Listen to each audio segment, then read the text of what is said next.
Hello दोस्तों, कैसे हैं आप सब। आज जो हम चैप्टर स्टार्ट करने वाले हैं उसका नाम है इलेक्ट्रिसिटी। ये चैप्टर भी बहुत ज़्यादा क्या है, इंपॉर्टेंट है। अगर मैं आपको एक बात बताऊं तो यहाँ पे 10th क्लास की फिजिक्स में दो चैप्टर जो है बहुत ज़्यादा इंपॉर्टेंट है। एक तो इलेक्ट्रिसिटी और दूसरा जब हम करेंगे लाइट रिफ्लेक्शन एंड रिफ्रैक्शन तब हम उसको देखेंगे। ये दोनों ही चैप्टर की वेटेज जो है बहुत ज़्यादा है। अगर कोई भी इन दो चैप्टर को छोड़कर जाता है ना तो मैं सीरियसली बता रहा हूँ नंबर साइंस में नहीं आते हैं, क्योंकि दोनों चैप्टर की वेटेज भी ज़्यादा है और ये इंपॉर्टेंट चैप्टर भी है, तो इनसे क्वेश्चन भी काफ़ी बनते हैं। लेकिन ये क्वेश्चन आप तभी सॉल्व कर पाएंगे जब आपको इसकी बहुत अच्छे से क्या होगी, नॉलेज होगी। तो मैं आपको क्या कराऊंगा, सारा कॉन्सेप्ट जो है वो मैं आपको क्लियर कराऊंगा। प्रैक्टिस आपको करनी है, बाकी भगवान के भरोसे छोड़ देना, क्योंकि जितना आप प्रैक्टिस करोगे आप उतना ही आप एग्जाम में करके आओगे। तो करना क्या है, आपको वीडियो को एंड तक देखना है और घर पे जाके जब करेंगे तो इसको आपको प्रैक्टिस भी करना है। जो क्वेश्चन यहाँ बताया जाए उन क्वेश्चन की प्रैक्टिस करना। बाकी अगर कोई डाउट आता है तो वो आप मुझे कमेंट सेक्शन में बता सकते हैं। तो हम क्या करते हैं, बिना किसी देरी के वीडियो को स्टार्ट करते हैं। बट आपको एक काम करना है, चैनल को लाइक, सब्सक्राइब और शेयर भी ज़रूर करना है, ठीक है। अगर हम बात करते हैं किसकी, इलेक्ट्रिसिटी की। देखो इलेक्ट्रिसिटी क्या है, ये इंपॉर्टेंट सोर्स ऑफ एनर्जी, ये बात हम सभी जानते हैं। क्यों? क्योंकि हमारे घर में ही काफ़ी सारे जो भी चीज़ें अप्लायंसेस वो सारे किस पर डिपेंड है, इलेक्ट्रिसिटी पे। अगर मैं फ़ोन को चार्ज करना हो, अगर मैं फ़ैन चलाना हो, अगर मैं लाइट चलानी हो, अगर मैं बल्ब चलाना हो, अगर गीज़र चलाना हो, हर जगह पे क्या यूज़ करने वाले हैं, हम इलेक्ट्रिसिटी को यूज़ करने वाले हैं। ऐसे ही अगर हम बाहर जाके ट्रांसपोर्टेशन में देखें, जो मेट्रो है वो भी इस पर चल रही है, इलेक्ट्रिक बस आ गई है, इलेक्ट्रिक कारें भी आ गई हैं। अगर हम इंडस्ट्री में देखें तो हर जगह पर क्या है, इलेक्ट्रिसिटी का बहुत ज़्यादा क्या है, एक इंपॉर्टेंट रोल है। अगर हम क्या करें, इलेक्ट्रिसिटी को अगर हमें समझना है तो उसके लिए मैं आपको एक चीज़ बताना चाहूँगा, और वो एक एक्टिविटी आप लोगों को पहले ही पढ़ के आ चुके हैं। आप लोगों ने ये आपको बताया गया होगा कि आपके पास एक पेपर है, आपने बहुत छोटे छोटे टुकड़ों में उसे काट लिया, मतलब पीसेस ऑफ पेपर बना दिए उसको आप एक जगह पे इकट्ठा कर दिया। अब आप क्या कर रहे हैं, आप एक कॉम्प लेके आ रहे हैं और एक स्केल लेके आ रहे हैं। आप लेके आओ, आपने क्या किया, उस स्केल और कॉम्प को जो भी आप यूज़ कर रहे हो आपने उस पेपर के ऊपर रखा। तो वहाँ पे कुछ भी हमें चेंजेस, किसी भी टाइप का कुछ एक्टिविटी टाइप कुछ नहीं मिला। लेकिन हमें क्या किया, आपने उस स्केल को या कॉम्प को आप अपने हेयर पे ले गए, आपने उसे रब किया। रब करने के बाद फिर आप उसको पीसेस ऑफ पेपर के पास लेके आए। वो पीस ऑफ पेपर उससे क्या हो गए, अट्रैक्ट हो गए।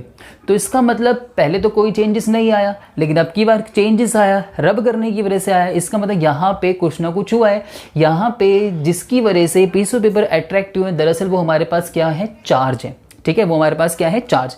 चार्ज आप सभी को पता है कि हमारे पास दो टाइप के होते हैं, एक होता है पॉजिटिव और एक हमारे पास क्या होता है, नेगेटिव। हमारा मैटर जो है वो एटम से मिलकर बना है। एक एटम में इलेक्ट्रॉन होते हैं, प्रोटॉन होते हैं, न्यूट्रॉन होते हैं। इलेक्ट्रॉन पे क्या होता है, नेगेटिव चार्ज, प्रोटॉन पे क्या होता है, पॉजिटिव चार्ज, बट न्यूट्रॉन में कोई चार्ज नहीं होता। ये बात हम सभी को पता है, ठीक है। अब यहाँ पे इंपॉर्टेंट क्या है, इसका कैरेक्टरिस्टिक ऑफ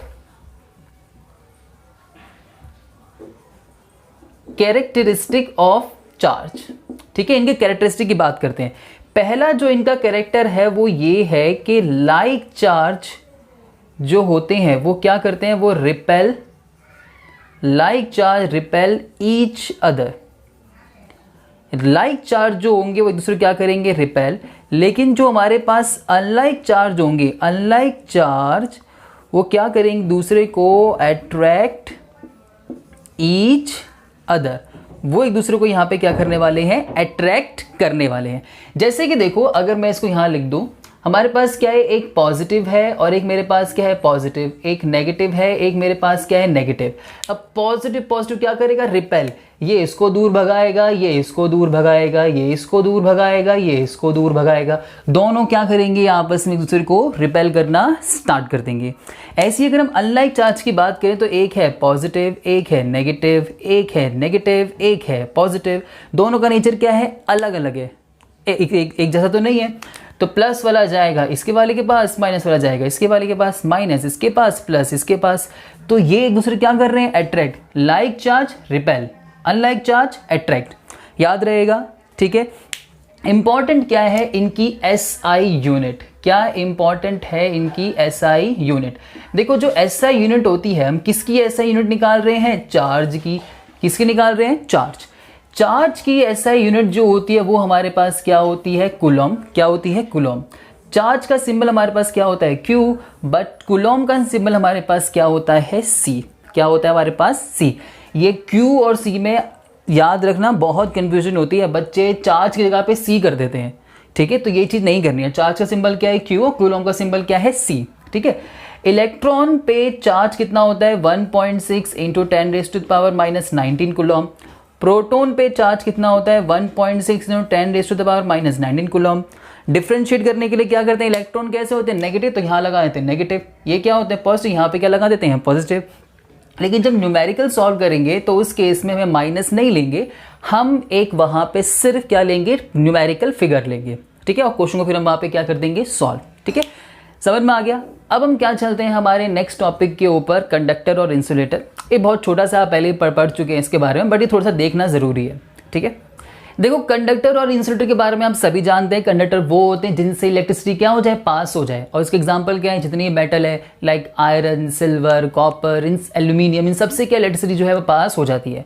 वहीं अगर हम बात करते हैं किसकी, इंसुलेटर की, इंसुलेटर वो होते हैं जिनसे इलेक्ट्रिसिटी पास ना हो, रबर, वुड, प्लास्टिक, इनसे इलेक्ट्रिसिटी जो है पास नहीं होती है, ठीक है। ये ध्यान रखना, ये ज़्यादा कुछ इंपॉर्टेंट नहीं, पूछता भी नहीं है। आपको जो ध्यान रखना है और जो इंपॉर्टेंट टॉपिक है, बहुत इंपॉर्टेंट है, वो है पोटेंशियल डिफरेंस। पोटेंशियल डिफरेंस समझते हैं क्या होता है। जैसे मान लो मैं आपको बता चुका हूँ चार्ज क्या होते हैं, बता चुका हूँ। चार्ज हमारे पास मान लो यहाँ पर लिखा हुआ है, इसका सिंबल मेरे पास, जैसे मान लो मेरे पास यहाँ पे लिखा हुआ है, अगर मैं यहाँ लिख दूँ, जैसे मान लो मेरे पास यहाँ पे लिखा हुआ है Q, क्या लिखा हुआ है Q, Q क्या है, Q मेरे पास सिंबल किसका है, चार्ज का सिंबल है। अगर मुझे क्या करना है, मुझे इस चार्ज को यहाँ से कहाँ पर लेके आना है, यहाँ पर लेके आना है, तो मुझे क्या करना पड़ेगा, इस पर कुछ ना कुछ काम करना पड़ेगा, क्योंकि मुझे इस चार्ज को यहाँ से कहाँ लेके आना है, यहाँ पर लेके आना है। तो मुझे यहाँ पर क्या करना पड़ेगा, वर्क करना पड़ेगा, काम करना पड़ेगा, और किस पर करना पड़ेगा, इस चार्ज पर करना पड़ेगा। किस पर करना पड़ेगा, इस चार्ज पर। तो मैं काम किस पे कर रहा हूं, इस चार्ज पे। तो पोटेंशियल डिफरेंस क्या होता है, अगर मैं बात करूं किसकी, पोटेंशियल डिफरेंस होता है कितना काम कर रहा हूं, वर्क डन, कितना काम कर रहा हूं, कितने चार्ज पर कर रहा हूं, अमाउंट ऑफ चार्ज, ठीक है। कितना काम कर रहा हूं, कितने चार्ज पर कर रहा हूं, उसी को हम क्या बोलते हैं, पोटेंशियल डिफरेंस। क्या बोलते हैं उसको, पोटेंशियल डिफरेंस, ठीक है। इसमें एक चीज ध्यान रखनी है, पोटेंशियल डिफरेंस जो है, अगर मैं इसको सिंबॉलिक फॉर्म में लिखूं, अगर मैं इसको सिंबॉलिक फॉर्म में लिखूं, पोटेंशियल डिफरेंस का सिंबल मेरे पास क्या होता है, V। क्या होता है सिंबल मेरे पास, V, ध्यान रखना सिंबल को। वर्क डन का सिंबल क्या होता है मेरे पास, W। अमाउंट ऑफ चार्ज का सिंबल हमें पता है, वो हमारे पास चार्ज का सिंबल क्या होता है, Q। तो V is equal to W upon Q। ये फॉर्मूला हमें क्या करना है, लर्न करना है, ठीक है, याद रहेगा, ठीक है। एक और चीज यहाँ पे जो इंपॉर्टेंट है कि अगर मैं यहाँ पे बात करूँ SI यूनिट, तो पोटेंशियल डिफरेंस का सिंबल मेरे पास क्या होता है, V। सिंबल क्या होता है, V, बट इसकी SI यूनिट मेरे पास क्या होती है, वोल्ट। क्या होती है, वोल्ट। अच्छा, कई बार इसको भी ना V ही यूज कर लेते हैं, तो उसमें कंफ्यूज मत होना। मान लो मेरे पास लिखा हुआ है 9V, तो इसका मेरे पास क्या लिखा हुआ है, 9 वोल्ट। क्या लिखा हुआ है मेरे पास, 9 वोल्ट, ठीक है, इसी का ध्यान रखना है। अब मैं यहाँ, अगर आप यहाँ पे एक चीज, अच्छा मैं इसको थोड़ा सा और इलैबोरेट कर देता हूँ, देखो यहीं देख लो। V मेरे पास क्या है, पोटेंशियल डिफरेंस। पोटेंशियल डिफरेंस की जो SI यूनिट मेरे पास क्या होती है, वोल्ट। वर्क डन, काम कर रहे हैं, work is a form of energy, और एनर्जी की SI यूनिट मेरे पास किस में होती है, जूल में। Q मेरे पास क्या होता है, चार्ज, और चार्ज की SI यूनिट मेरे पास क्या होती है, कूलम, ठीक है। तो इसमें अगर मैं बोलूं वोल्ट किसके इक्वल होता है, जूल पर कूलम, तो कई बार ऐसे भी आ सकता है जूल पर कूलम, तब भी वो मेरे पास क्या है, एक पोटेंशियल डिफरेंस, क्योंकि इसी के तो इक्वल आ रहा है ना, जूल पर कूलम के इक्वल, ठीक है, याद रखना। कई बार कंफ्यूज करने के लिए दे सकते हैं, अदरवाइज वो यहाँ पे वोल्ट ही देते हैं। अच्छा, एक और चीज आती है कि आपसे बोला जाएगा कि आपको डिफाइन करना है, किसको, 1 वोल्ट को डिफाइन करना है। ये क्वेश्चन पूछ लेते हैं वो, ठीक है, आपके पेपर में भी काफी बार, 1-2 बार पूछा गया, और शायद ये एक NCERT के इंडेक्स का क्वेश्चन भी है। देखो 1 वोल्ट को डिफाइन, जिसको भी डिफाइन करना है 1 वोल्ट को, जैसे देखो मेरे पास V इज इक्वल टू क्या, W अपॉन Q, ठीक है। तो इसकी यूनिट मेरे पास क्या है, वोल्ट। क्या है मेरे पास, वोल्ट। W मेरे पास क्या है, वर्क डन, इसकी यूनिट मेरे पास क्या है, जूल, और Q मेरे पास क्या है चार्ज, इसकी यूनिट मेरे पास क्या है कूलम। कुछ नहीं करना, सबको क्या कर दो 1 को डिफाइन करना है ना हमें, 1 वोल्ट को। तो 1 कब आएगा, जब ये भी 1 होगा और जब भी मेरे पास क्या होगा 1। तो 1 वोल्ट क्या है, the amount of work done, ठीक है, कितना वर्क डन कर रहे हैं 1 joule. The amount of 1 joule of work is done in moving A charge of 1 coulomb from 1 point two another point, from 1 point two another point, उसको हम क्या बोलते हैं 1 वोल्ट। याद रहेगा, ठीक है। अच्छा, इसको हम मेजर किससे करते हैं, वोल्ट मीटर से। वोल्ट मीटर एक डिवाइस है जिसे हम यूज करते हैं किसको मेजर करने के लिए, पोटेंशियल डिफरेंस को मेजर करने के लिए। अच्छा, वोल्ट मीटर जो होता है पैरेलल में लगाया जाता है या सीरीज में लगाया जाता है। जब मैं आपको पैरेलल सीरीज पढ़ाऊंगा वहां पे ये वाला चीज कवर कर दूंगा, अभी कंफ्यूज मत हो पैरेलल सीरीज क्या होता है, ठीक है। अच्छा, एक और बात यहाँ पे ये है, यहाँ लिखा हुआ है पोटेंशियल डिफरेंस। कई बार क्वेश्चन आपको ऐसे ही आ सकता है, अगर देखो क्वेश्चन में आपको बोला है कि पोटेंशियल डिफरेंस दे रखा है, मान लो आपको क्वेश्चन में बोलेगा ऐसे, आपको बोल दे क्वेश्चन में आपको बोला है कि पोटेंशियल डिफरेंस वर्ड को सुनो, पोटेंशियल डिफरेंस आपको दे रखा है 10 वोल्ट, तब आप क्या करोगे, इसको यूज कर लोगे डायरेक्ट, V की जगह क्या रख दोगे आप 10 वोल्ट। और अगर आपको फिर जो भी चीज निकालने के लिए बोलेगी वहां से हम फाइंड आउट उसको कर लेंगे। लेकिन कई बार क्वेश्चन में क्या करता है, घुमा देता है। अब वो क्वेश्चन में घुमाएगा कैसे, वो आपको टेस्ट करेगा आपकी नॉलेज को। कैसे करेगा, वो बोल देगा कि आपके पास एक चार्ज है, पहले इसका जो V1 पोटेंशियल था वो था 110, बाद में आप उसको इस पोजीशन पे लेके आ गए तो वहां पे उसका पोटेंशियल कितना आ गया, मेरे पास 150 आ गया, ठीक है। तो अब ये तो हमारे पास तो कोई पोटेंशियल डिफरेंस नहीं है। डिफरेंस का मतलब क्या है कि हम क्या कर रहे हैं, वहां पे चेंज निकाल रहे हैं, सब्ट्रैक्शन करके निकालेंगे। डिफरेंस का मतलब क्या होता है, सब्ट्रैक्शन। तो कैसे निकालेंगे, फाइनल माइनस इनिशियल। तो जो भी हम यहाँ पे पोटेंशियल डिफरेंस निकालेंगे, इसको मैं यहाँ लिख दूँ, जो भी हम यहाँ पे पोटेंशियल डिफरेंस निकालेंगे, कैसे निकालेंगे, V2 माइनस V1, तो कितना आ जाएगा 150 माइनस 110, तो वो कितना आ जाएगा 40 वोल्ट। अब हम इसको यहां यूज कर पाएंगे। अब इसको यूज कर लो, इसको यूज करके निकालोगे आंसर नहीं आएगा, क्योंकि हमें क्या रखना है, पोटेंशियल डिफरेंस रखना है। तो डिफरेंस कैसे निकालेंगे, जब सब्ट्रैक्शन करेंगे तब हमारे पास आएगा। ये तब करना है जब बोलेगा कि आपके पास एक पोटेंशियल है, आपके पास एक चार्ज है, पहले पोटेंशियल इतना था, उसकी जब पोजीशन ये थी, बाद में पोटेंशियल इतना हो, जब इसकी पोजीशन हमने ये कर दी, तब निकालोगे आप पोटेंशियल डिफरेंस सब्ट्रैक्शन करके। अदरवाइज अब बोल देगा पोटेंशियल डिफरेंस इतना है, डायरेक्ट पुट करो, डायरेक्ट आंसर निकालो, ठीक है। क्लियर है, अब ये तो समझ में आ गया, बट हम क्या करते हैं, एक दो क्वेश्चन प्रैक्टिस कर लेते हैं ताकि हमारा डाउट इसके ऊपर कोई भी ना रहे। तो देखो, पहला जो क्वेश्चन है वो हमारे पास इंटेक्स का क्वेश्चन है। क्वेश्चन ये, कितनी हम एनर्जी दें हर एक ईच कूलम ऑफ चार्ज को, ताकि वो कहां से पास हो जाए, 6 वोल्ट बैटरी से क्या हो जाए, पास हो जाए। ईच कूलम का मतलब होता है 1 कूलम, क्या होता है 1 कूलम। अब 1 कूलम में से यूनिट किसकी होती है, चार्ज की। तो हमें यहां पर क्या गिवन है, चार्ज, और वो कितना गिवन है हमें 1 कूलम। चार्ज का सिंबल क्या होता है, Q, ठीक है। अब बोल रहा है कितनी एनर्जी हम दें। अब energy, work is a form of energy, तो हमें यहां पर क्या निकालना है, वर्क, मतलब हमें क्या निकालना है, W, ये हमें फाइंड आउट करना है। और हमें यहाँ पे पोटेंशियल डिफरेंस कितना गिवन है, 6 वोल्ट, ठीक है। फॉर्मूला क्या होता है, V is equal to W upon Q। V पता है, W फाइंड आउट करना है, Q हमें गिवन है। कुछ नहीं करना, सॉल्व कर देते हैं। V की वैल्यू कितनी हो जाएगी 6, W हमें निकालना है, Q की वैल्यू कितनी है 1, तो 1 इसके पास जाएगा, तो W क्या हो जाएगा 6 इंटू 1, तो ये कितना आ जाएगा मेरे पास 6 जूल, ठीक है। तो W की वैल्यू कितनी आ जाएगी 6 जूल, ठीक है। इंडेक्स का क्वेश्चन हो गया। ऐसे ही सेम क्वेश्चन आपको एक CBSE में दे रखा है, जो मैंने आपको यहाँ दे दिया है। आप इस क्वेश्चन को भी क्या करना, प्रैक्टिस करना, ठीक है।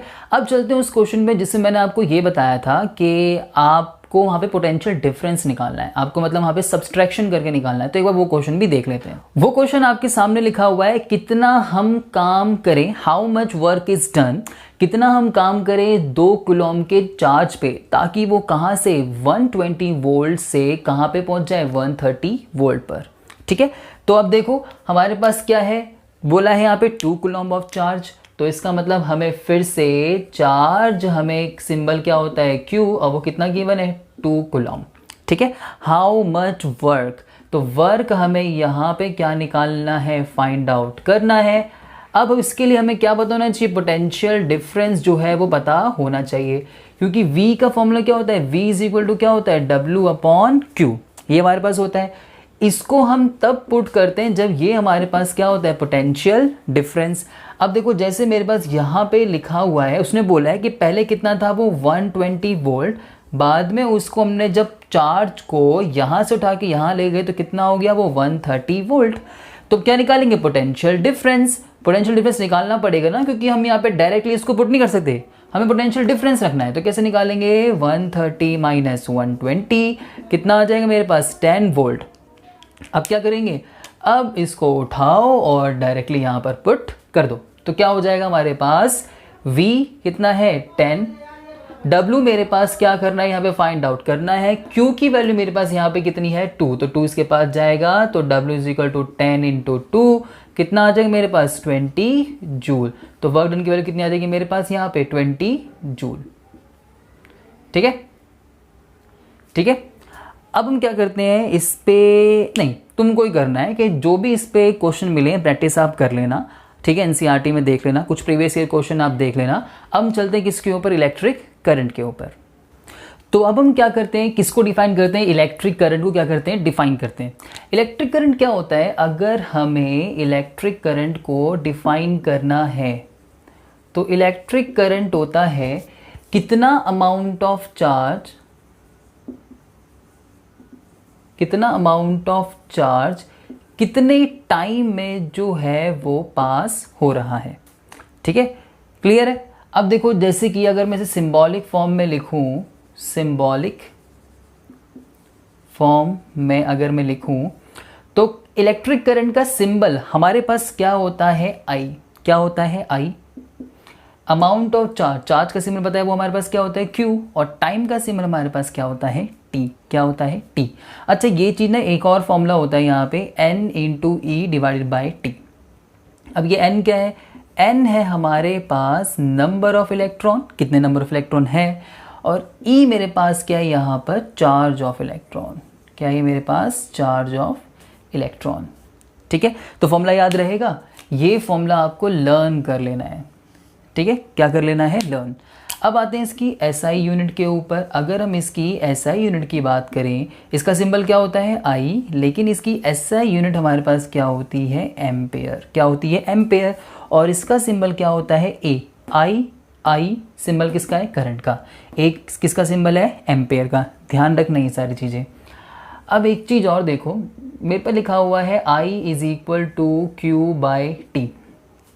ठीक है, आई की जो ऐसा यूनिट है वो मेरे पास क्या है, एम्पेयर। चार्ज की क्या होती है, कूलॉम। टाइम की मेरे पास क्या होती है, सेकंड। क्या होती है हमारे पास, सेकंड। अब आपसे क्वेश्चन आता है, अब वो क्वेश्चन यही वो सेम कि आपको बोला जाएगा डिफाइन करो, चलो 1 एम्पेयर को डिफाइन करके दिखाओ। तो कैसे करेंगे, 1 एम्पेयर करना है, आई की यूनिट क्या होती है, एम्पेयर, तो यहाँ लिख दो एम्पेयर। अब क्यू की क्या होती है, कूलॉम, और इसकी क्या होती है, सेकंड। क्या होती है इसकी, सेकंड। अब एम्पेयर को कर दो 1, ये 1 ही तो चाहिए हमें, तो ये इसको भी 1 कर देंगे, इसको भी 1 कर देंगे। अब डिफाइन करते हैं, 1 ampere is defined when 1 Coulomb of charge, जब 1 Coulomb of charge flow through a conductor of any cross section, किसी भी क्रॉस सेक्शन से इन 1 सेकेंड, तो उसको हम क्या बोलते हैं, 1 एम्पेयर।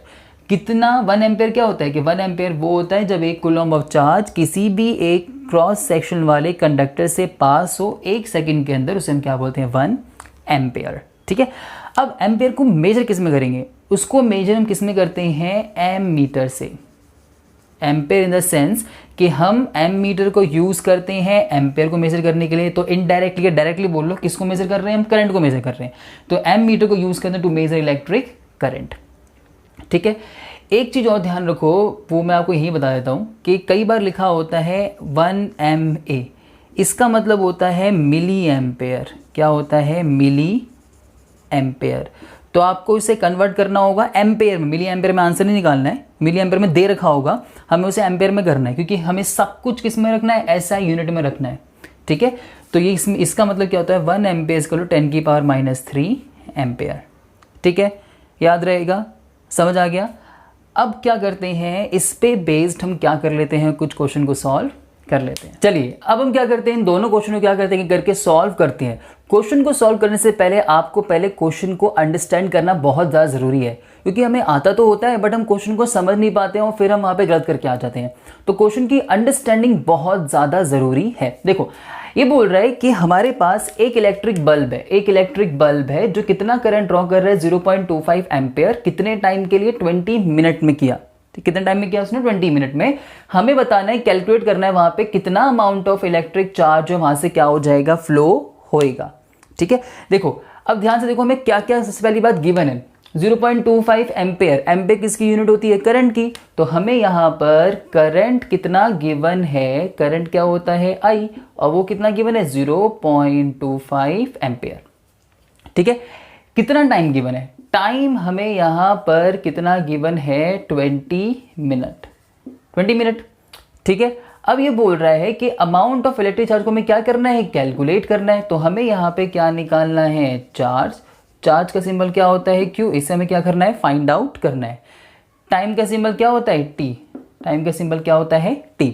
एक बात ध्यान रखो, टाइम की ऐसा यूनिट क्या होती है, सेकंड। मैं आपको पहले बता रहा हूं हमें हर एक चीज को किस में कन्वर्ट करना है, हमारी SI यूनिट में ही कन्वर्ट करना है। जब तक क्वेश्चन में स्पेसिफिकली अलग से ना बोल दे हमें बाकी यूनिट को चेंज नहीं करना, लेकिन जब हमें कुछ मेंशन नहीं हो तो हमें जो भी यूनिट है उसे हम क्या करेंगे, अपनी SI यूनिट में क्या करेंगे, कन्वर्ट करेंगे। ठीक है, अब देखो यहाँ पे ये बोल रहा है कि टाइम के ऐसा यूनिट हमारे पास, टाइम किस में गिवन 20 मिनट में, बट हमें इसे किस में रखना है, 6 सेकंड में रखना है। तो अगर हम इसे सेकंड में रखना है तो हम क्या करेंगे, हम यहाँ पे इसको किससे मल्टीप्लाई कर देंगे, 60 से। किससे मल्टीप्लाई कर देंगे, 60 सेकंड से। तो हमारे पास यहाँ पे कितना आ जाएगा 1200 सेकंड, मतलब 1200 या 1200, यहाँ पे क्या बोल देंगे इसको, सेकंड। अगर किसी को प्रॉब्लम है कि हम मिनट को कैसे सेकंड में कन्वर्ट कर देते हैं, ये छोटी मोटी प्रॉब्लम है, कई बार होती है। ठीक है, मैं यहाँ बताता हूँ एक बार। अगर हमारे पास आवर्स है, आवर्स को अगर हमें किस में कन्वर्ट करना होगा, मिनट में, और मिनट को हमें किस में कन्वर्ट करना होगा, सेकंड में। तो जब हम आवर्स को मिनट में करते हैं तो मल्टीप्लाई किससे करते हैं, 60 से। ठीक है, और जब मिनट को सेकंड में कन्वर्ट करते हैं तब भी मल्टीप्लाई हम किससे करते हैं, 60 से। ठीक है, तो मिनट को सेकंड में किया, मल्टीप्लाई किससे किया, 60 से। मिनट को सेकंड में किया, मल्टीप्लाई किससे किया हमने, 60 से। लेकिन अगर उल्टा जाना हो, सेकंड को अगर मिनट में कन्वर्ट करना हो तो हम यहाँ पे क्या करते हैं, डिवाइड किससे करेंगे, 60 से। और जब मिनट को आवर्स में जाना होगा तब भी हम क्या करेंगे, डिवाइड किससे करेंगे, इसको 60 से। ठीक है, क्लियर है। अभी तो ये कुछ याद रहेगा ये वाला, इसको मिटा रहा हूँ फिर मैं अब। ठीक है, ओके, तो हमने ये कन्वर्ट कर दिया। अब हमें पता है कि फॉर्मूला क्या होता है, फॉर्मूला होता है I = Q/T। ये हमारे पास क्या होता है, फॉर्मूला। अब देखो क्या हमें I पता है, बिल्कुल पता है। तो I हमारे पास कितना गिवन है, 0.25। Q हमें क्या करना है, फाइंड आउट करना है। टाइम हमारे पास कितना है, 1200। इसको यहाँ पे ये यहाँ डिवाइड कर, वहाँ से क्या करेगा, मल्टीप्लाई। तो Q कितना आ जाएगा, 0.25 मल्टीप्लाई में 1200, ये आ जाएगा नीचे, ये इससे कैंसिल हो जाएगा। तो हमारे पास यहाँ पर Q की वैल्यू कितनी आ जाएगी, 300 क्या, कूलम। ये हमारे पास क्या आ गया यहाँ पर, आंसर। ठीक है, क्लियर है। तो हमने यहाँ पे क्या कर लिया, इस वाले क्वेश्चन को सॉल्व कर लिया। ठीक है, अब क्या करते हैं, अब हम इस वाले क्वेश्चन की तरफ जाते हैं। ठीक है, ये वाला क्वेश्चन समझ में आ गया। ओके, अब ये वाला क्वेश्चन देखो ये बोल रहा है कि हमारे पास a current of 2 ampere pass through a circuit for 1 minute. अब इसने भी यहाँ पे क्या दिया है, मिनट में दिया है। इसे किस में कन्वर्ट करेंगे हम, सेकंड में। अ करंट ऑफ 2 एम्पेयर, कितना करंट है हमारे पास, 2 एम्पेयर, जो पास हो रहा है एक सर्किट से 1 मिनट में। अगर हमें पोटेंशियल डिफरेंस कितना गिवन है उसका, 3 वोल्ट, तो हमें वहां पे क्या निकालना है, कितना वर्क डन हम करेंगे। अब देखो इसने यहाँ पे क्या किया है, दो फॉर्मूले को एक साथ जोड़ दिया है। पहले मैं आपको एक ट्रिक बताया दो। ट्रिक इन जो ट्रिक क्या है, वो एक अंडरस्टैंडिंग है। देखो कैसे, हमें पता है कि V = क्या होता है, W/Q, और एक फॉर्मूला और हमने और पढ़ा I = Q/T। ठीक है, वो कई बार क्या बोलेगा, देखो यहाँ पे हमारे पास क्या है, Q है ना, यहाँ पे हमारे पास क्या है, Q, यहाँ पे हमारे पास क्या है, Q है।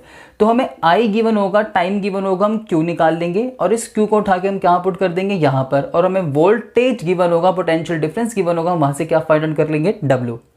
नहीं समझ में आया, देखो दोबारा देखो। जैसे मैंने बोला कि मेरे पास लिखा हुआ है V = W/Q और एक लिखा हुआ है I = Q/T। इन दोनों फॉर्मूलों को वो आपस में लिंक करेगा। क्या करेगा, लिंक, जैसे कि इस क्वेश्चन में किया हुआ है। तो वो क्या करेगा, वो आपको यहाँ पर आई दे देगा, वो आपको यहाँ पे टाइम दे देगा, ठीक है, और वो आपको पोटेंशियल डिफरेंस दे देगा और बोलेगा कि आप यहाँ से W को निकालो। अब कैसे करेंगे, आई पता है, T पता है तो Q आ जाएगा, इस Q को उठा के यहाँ पुट कर देंगे, Q पता है, V पता है तो W यहाँ से फाइंड आउट हो जाएगा। कुछ नहीं करना है इस क्वेश्चन में, हमें यही चीज़ करनी है, ठीक है। तो देखो जरा लिख लेते हैं हम इसको एक बार अच्छे से। देखो तो अगर हम यहाँ पे किसकी बात करें, करंट की बात करें, तो हमें करंट कितना दे रखा है 2 एम्पेयर। तो हमारे पास यहाँ पर करंट का सिंबल क्या होता है आई, और वो हमें कितना दे रखा है 2 एम्पेयर। फिर बोल रहा है कितने through a circuit for 1 minute, तो हमें यहाँ पे क्या दे रखा है टाइम का सिंबल क्या होता है टी, और वो कितना दे रखा है हमें 1 मिनट। मिनट में तो रखते नहीं है, किस में कन्वर्ट करेंगे सेकंड में, तो क्या करेंगे 60 से मल्टीप्लाई, तो कितना आ जाएगा 60 सेकंड। फिर बोल रहा है कि पोटेंशियल डिफरेंस कितना है 3 वोल्ट, तो हमारे पास यहाँ पे पोटेंशियल डिफरेंस कितना है 3 वोल्ट। अब हमें क्या निकालना है वर्क डन, तो हमें यहाँ से क्या निकालना है वर्क, मतलब क्या निकालना है W, इसे में क्या करना है फाइंड आउट करना है, ठीक है। अभी बताया था कि हमारा फॉर्मूला क्या होता है I इज इक्वल टू क्या होता है Q बाई T, और एक और फॉर्मूला क्या होता है V is equal to W upon Q, ठीक है।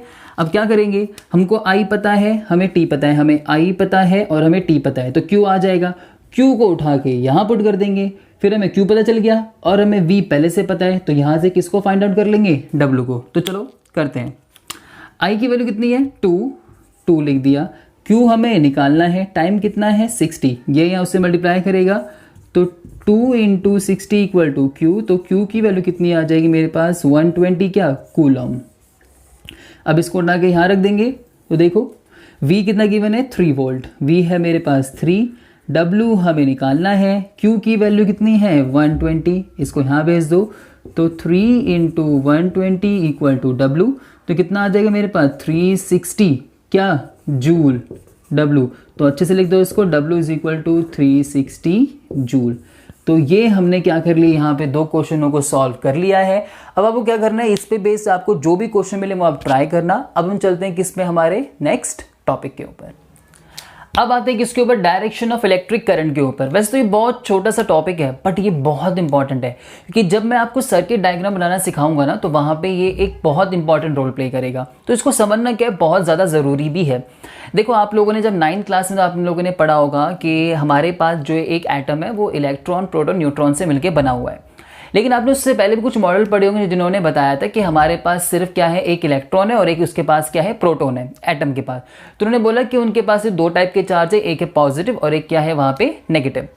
तो इन्होंने क्या किया कि यहाँ पे उसी के बेस पे उन्होंने ये सोचा कि सिर्फ 2 टाइप के चार्ज है, एक है पॉजिटिव और एक है नेगेटिव। तो उसके बेस पे क्या किया, यहाँ पे इन्होंने करंट की डायरेक्शन को बताना क्या किया, स्टार्ट किया। इन्होंने बताया कि अगर मेरे पास कोई भी एक इलेक्ट्रॉन है, अगर वो इस डायरेक्शन में क्या होगा जाएगा, अगर कोई भी इलेक्ट्रॉन अगर इस डायरेक्शन में जाएगा, तो इसकी ऑपोजिट डायरेक्शन में हमारे पास क्या फ्लो करेगा, करंट। क्या फ्लो करेगा, करंट। उन्होंने ये बोला कि अगर इलेक्ट्रॉन इस तरफ जाएगा, एक इलेक्ट्रॉन इस तरफ क्यों जाएगा, क्योंकि ये नेगेटिव है, तो नेगेटिव को क्या मिलेगा यहाँ पर पॉजिटिव, तभी तो वो इस तरफ जाएगा। और अगर यहाँ पे पॉजिटिव है, पॉजिटिव यहाँ पे कौन होगा, प्रोटॉन, तो प्रोटॉन किस तरफ आएंगे, इस तरफ। तो उन्होंने बोला जो डायरेक्शन प्रोटॉन की होगी वही डायरेक्शन किसकी होगी, यहाँ पे करंट की डायरेक्शन होगी, ठीक है। तो हम कैसे समझेंगे, हम ये ऐसे समझेंगे कि इलेक्ट्रॉन अगर इस तरफ जाएगा तो इसकी ऑपोजिट क्या फ्लो करेगा, करंट। मतलब इलेक्ट्रिक करंट की डायरेक्शन क्या होती है, ऑपोजिट किसकी होती है, direction of flow of electron की। इतनी बात क्लियर हो गई। अब इसी पे बेस में आपको एक चीज समझाने वाला हूं, और वो है एक सर्किट डायग्राम सा है छोटा सा।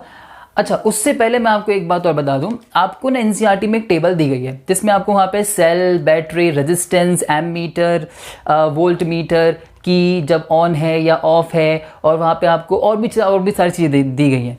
तो आपको उस टेबल को अच्छे से ध्यान रख लेना है। आपको इंपॉर्टेंटली क्या ध्यान रखना है, एक सेल और बैटरी, आपको रेजिस्टेंस ध्यान रखना है, आपको ये ध्यान रखना है कि वोल्ट मीटर का सिंबल क्या है, एमीटर का सिंबल क्या है, और अगर ठीक है ये आपको ध्यान रखना है, और बल्ब कैसे लगा हुआ है, बल्ब का सिंबल क्या है, एक आप ये ध्यान रख लेना, ठीक है।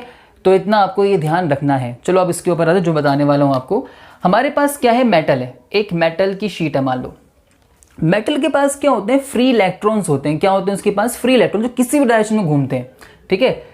ए मेरे पास क्या है, यहाँ पर इलेक्ट्रॉन है, बहुत सारे इलेक्ट्रॉन होते हैं फ्री इलेक्ट्रॉन, वो किसी भी डायरेक्शन में क्या होंगे यहाँ पे फ्लो करें, कोई एक परफेक्ट डायरेक्शन नहीं है, कोई इधर जा रहा है कोई उधर जा रहा है, घूम रहे हैं नशेड़ियों की तरह मान लो, ठीक है, ऐसे घूम रहे हैं। अब हमने क्या किया, हमने इस वाले पे इस मेटल शीट को किससे कनेक्ट कर दिया, एक सेल से कनेक्ट कर दिया। किससे कनेक्ट कर दिया, एक सेल से। किससे कनेक्ट कर दिया, एक सेल से। तो ये मेरे पास क्या है, एक सेल है। सेल का ये बड़ा वाला जो होता है ये होता है पॉजिटिव, ये वाला क्या होता है नेगेटिव। अब ये पॉजिटिव है। अब यहाँ पर क्या है, इलेक्ट्रॉन्स है, यहाँ पर क्या है, इलेक्ट्रॉन्स, इलेक्ट्रॉन्स, फ्री इलेक्ट्रॉन्स। जैसे ही मैं इस वाली मेटल शीट को कनेक्ट करूंगा इसके साथ, देखो पहले ये क्या हो रहा है, जब इसको तो मैंने कनेक्ट नहीं किया तो यहाँ पे इलेक्ट्रॉन जितने भी सारे क्या रैंडमली ओरिएंटेड है, किसी भी डायरेक्शन में जा रहे हैं। लेकिन जब मैंने इसको एक सेल से कनेक्ट कर दिया, या फिर अगर आप इसे बैटरी से कनेक्ट करेंगे तो ये एक डायरेक्शन में फ्लो करना स्टार्ट कर देंगे। अब खुद बताओ ये इधर जाएगा या इधर जाएगा। अब देखो ये पॉजिटिव है तो पॉजिटिव यहाँ पे भी होगा, तो इलेक्ट्रॉन कहाँ की तरफ जाना पसंद करेगा, इस तरफ। तो सारे इलेक्ट्रॉन कहाँ फ्लो करेंगे, इस तरफ। तो इस तरफ यहाँ पे क्या होगा, सारे के सारे इलेक्ट्रॉन जो है वो फ्लो करना स्टार्ट कर देंगे, ठीक है। तो ये मेरे पास जो डायरेक्शन है, ये मेरे पास जो डायरेक्शन है, यहां से यहां आ रहे हैं, ये मेरे पास क्या है, direction of flow of electron, ठीक है। और इलेक्ट्रॉन जिस तरफ जाता है उसकी ऑपोजिट डायरेक्शन में क्या फ्लो करता है, करंट। तो ये मेरे पास क्या है, डायरेक्शन ऑफ करंट। क्लियर हो गया, समझ आ गया, यहां तक याद रहेगा ये वाली चीजें, ठीक है। अब चलते हैं हमारे नेक्स्ट टॉपिक ओम्स लॉ के ऊपर। अब जो हम स्टार्ट करने वाले उसका नाम क्या है, ओम्स लॉ। मैं पहले बता दूं ये बहुत बहुत बहुत इंपॉर्टेंट है, इसको अच्छे से समझ लेना है। पहली बात ये बहुत ईजी भी है, बहुत ईजिली समझ में भी आ जाएगा, ठीक है। तो इसको हम क्या करते हैं, स्टार्ट करते हैं। देखो ओम्स लॉ क्या कहता है, ओम्स लॉ बोलता है एट कांस्टेंट टेम्परेचर, अगर हम कांस्टेंट टेम्परेचर की बात करें तो जो भी हमारे यहाँ पे करंट जो पास होगा वो किसके डायरेक्टली प्रोपोर्शनल होगा, वहां पे हमारे पोटेंशियल डिफरेंस के। तो इसका मतलब क्या है कि मेरे पास आई जो है करंट वो किसके डायरेक्टली प्रोपोर्शनल है, मेरे पास पोटेंशियल डिफरेंस के। लेकिन कब, जब हम बात कर रहे हैं एट कांस्टेंट टेम्परेचर। किसकी बात कर रहे हैं, कब बात कर रहे हैं, एट कांस्टेंट टेम्परेचर, ठीक है। तो इसको मैं ऐसे लिख सकता हूं कि जो V है potential difference is directly proportional to I।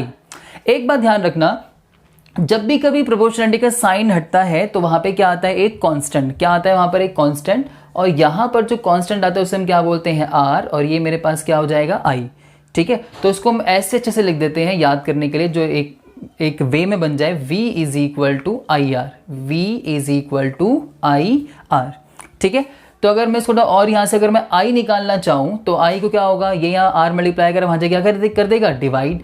तो I की वैल्यू क्या हो जाएगी, I is equal to V by R. I क्या हो जाएगा मेरे पास, V बाई आर, ठीक है। अब क्या करते हैं, यहाँ पे इसको अच्छे से एक बार लिख देते हैं कि V हमारे पास क्या है, पोटेंशियल डिफरेंस,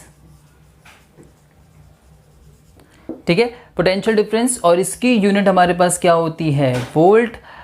I हमारे पास क्या है, इलेक्ट्रिक करंट। I हमारे पास क्या है, इलेक्ट्रिक करंट। इसकी यूनिट क्या होती है, एम्पियर। और R हमारे पास क्या है, प्रोपोर्शनलिटी कांस्टेंट। क्या ये हमारे पास प्रोपोर्शनैलिटी कांस्टेंट, प्रोपोर्शनलिटी कांस्टेंट। और इसको हम क्या बोलते हैं, कॉल्ड, इसको हम क्या बोलते हैं, कॉल्ड रेजिस्टेंस। यहाँ लिख देता हूँ, इसे हम क्या बोलते हैं, रेजिस्टेंस, ठीक है। इसकी यूनिट क्या होती है, ओम। इसकी यूनिट क्या होती है, ओम, ठीक है। इसकी यूनिट हमारे पास क्या होती है, ओम। ये चीज़ें जो है ना याद रखना। देखो अभी हमने क्या सीखा है, अभी हमने तीन नहीं चार शायद हम फॉर्मूले सीख चुके हैं। कौन कौन से, एक सबसे पहले पढ़ा था हमने V is equal to W upon Q, फिर हमने पढ़ा था I is equal to Q by T, और एक और था NE बाई टी, और अब एक और पढ़ लिया V इज इक्वल टू हमारे पास क्या हो चुका है, IR। ये इतने फॉर्मूले हैं, ये अभी तक हम पढ़ चुके हैं। आपको ये सारे फॉर्मूले क्या होने चाहिए, लर्न होने चाहिए। इतनी समझ में आ गया। अब हम क्या करते हैं, अब हम चलते हैं इसकी ग्राफिकल मेथड पे। तो ग्राफिकल रिप्रेजेंटेशन में क्या है, एक बात ध्यान रखो, अगर मैं यहां लिख रहा हूं ग्राफिकल सॉरी, अरे ऐसे लिख दो, ग्राफिकल मेथड,